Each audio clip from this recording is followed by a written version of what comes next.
Hi friends, ഇന്ന് തയ്യാറാക്കാൻ പോകുന്നത് കപ്പയും ബീഫും ആണ്.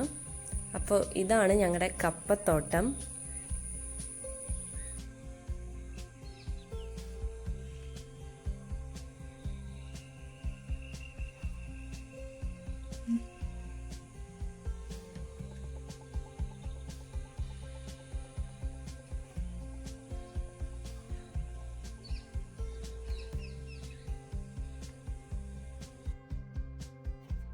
കപ്പയും ബീഫും എന്ന് പറഞ്ഞാൽ മലയാളികളുടെ ഒരു ഫേവറേറ്റ് ആയിട്ടുള്ള കോമ്പിനേഷനാണ്.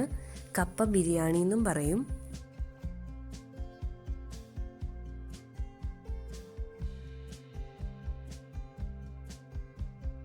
അപ്പോൾ ഇത് എങ്ങനെയാണ് തയ്യാറാക്കണേന്ന് നോക്കാം. അതിനായിട്ട് മുളക് പൊടിയും മല്ലിപ്പൊടിയും മസാലയും ഒന്ന് വറുത്തെടുക്കണം. മുളക് പൊടി ഒരു 3 ടീസ്പൂണും മല്ലിപ്പൊടി 6 ടീസ്പൂണും കാശ്മീരി ചില്ലി പൗഡർ 2 ടീസ്പൂണും ചേർത്തിട്ട് ഒന്ന് വറുത്തെടുക്കാം.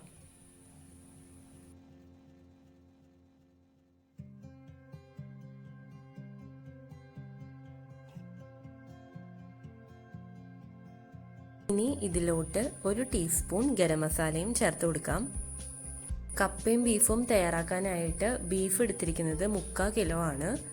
അപ്പോൾ ഈ 3/4 കിലോ ബീഫ് നന്നായിട്ട് കഴുകി വൃത്തിയാക്കി വെച്ചിട്ടുണ്ട്. ഇതിലോട്ട് നേരത്തെ വറുത്ത് വെച്ച പൊടികളും കൂടി ആഡ് ചെയ്ത് കൊടുക്കാം.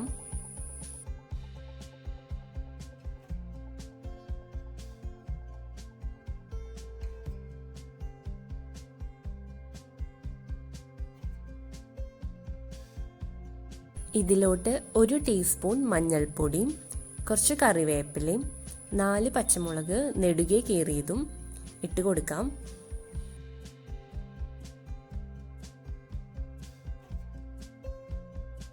ഇതിലോട്ട് 2 മീഡിയം സൈസുള്ള ഇഞ്ചി ചതച്ചതും 20 അല്ലി വെളുത്തുള്ളി ചതച്ചതും ചേർക്കാം.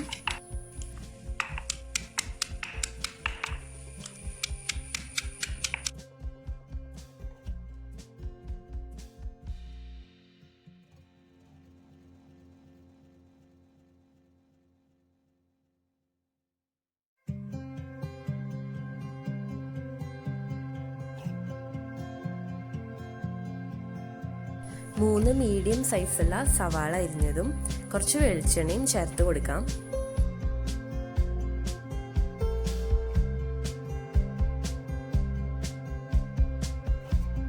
ആവശ്യത്തിന് ഉപ്പും ചേർത്ത് നന്നായിട്ട് തിരുമ്മി യോജിപ്പിക്കാം. എത്ര നന്നായിട്ട് തിരുമാൻ പറ്റുമോ അത്രയും നന്നായിട്ട് തിരുമ്മി കൊടുക്കാം. അപ്പോൾ നമ്മുടെ മസാല നന്നായിട്ട് പിടിക്കും. ഇപ്പം മസാലയൊക്കെ എല്ലായിടത്തും തിരുമ്മി യോജിപ്പിച്ചിട്ടുണ്ട്. ഇത് അരമണിക്കൂർ മാഗ്നേറ്റ് ചെയ്യാൻ വെക്കാം. ഇനി ഇത് ചട്ടിയിൽ കുറച്ച് വെള്ളം ഒഴിച്ച് മൂടി വെച്ച് വേവിച്ചെടുക്കാം. മൺചട്ടിയിലാണ് ഇത് വേവിച്ചെടുക്കുന്നത്. മൺചട്ടിയിൽ വേവിച്ചെടുക്കുമ്പോൾ ഒരു പ്രത്യേക ടേസ്റ്റ് കിട്ടും.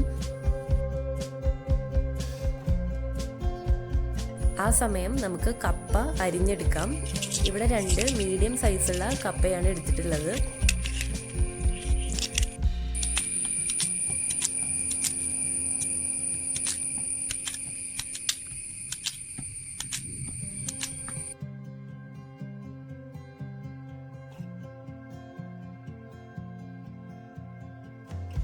ഇപ്പോൾ നമ്മുടെ ബീഫ് ഒരു 3/4 വേവോളായിട്ടുണ്ട്.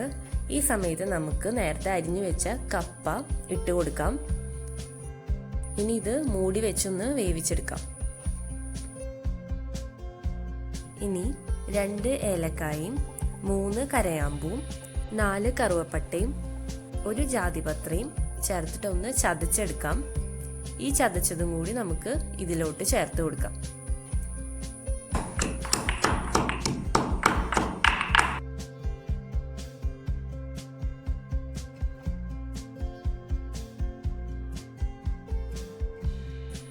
ഇതെല്ലാം കൂടി നന്നായിട്ട് മിക്സ് ചെയ്യാം. ഇപ്പോൾ കപ്പയൊക്കെ നന്നായിട്ട് വെന്ത് വന്നിട്ടുണ്ട്.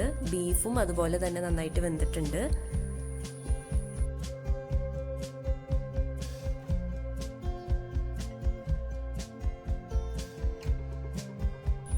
അപ്പോൾ നമ്മുടെ ബീഫും കപ്പയും റെഡി ആയിട്ടുണ്ട്. വളരെ ടേസ്റ്റി ആയിട്ടുള്ള ഒരു ഡിഷാണിത്. എല്ലാവരും തീർച്ചയായിട്ടും ഇത് ട്രൈ ചെയ്ത് നോക്കണം.